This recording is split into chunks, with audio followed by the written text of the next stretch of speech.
तो आज मु ये जस्ट फ्लड कंट्रोल सेंटर आमर जो ये सेल है एटी आसीली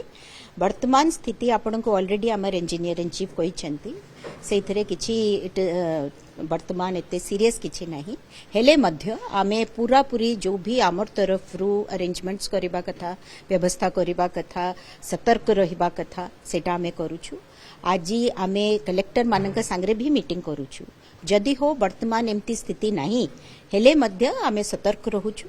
आउ आज जो पानी पास हेबो मुंडेली रे सेटा मध्य जत्ते पास करिबा कथा जो आपन को कहचंती सेते हेबो और आमे किंतु हेले मध्य सब कलेक्टर मानन को भी अलर्ट रखिछु आमे भी अलर्ट अछु और आमे आशा करूछु जे एटा श्रृंखला रे हेछि। तो आज मु ये जस्ट फ्लड कंट्रोल सेंटर आमर जो ये सेल है एटी आसीली वर्तमान स्थिति आपन को ऑलरेडी आमर इंजीनियर इन चीफ कहते से किसी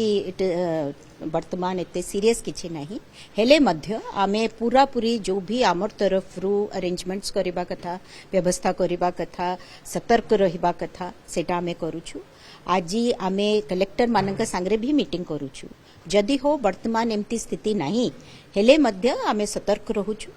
आउ आज जो पानी पास हेबो मुंडेली रे सेटा मध्य जत्ते पास करिबा कथा जो आपन को कहचंती सेते हेबो और आमे किंतु हेले मध्य सब कलेक्टर मानन को भी अलर्ट रखिछु आमे भी अलर्ट अछु और आमे आशा करूछु जे एटा श्रृंखला रे हेछि।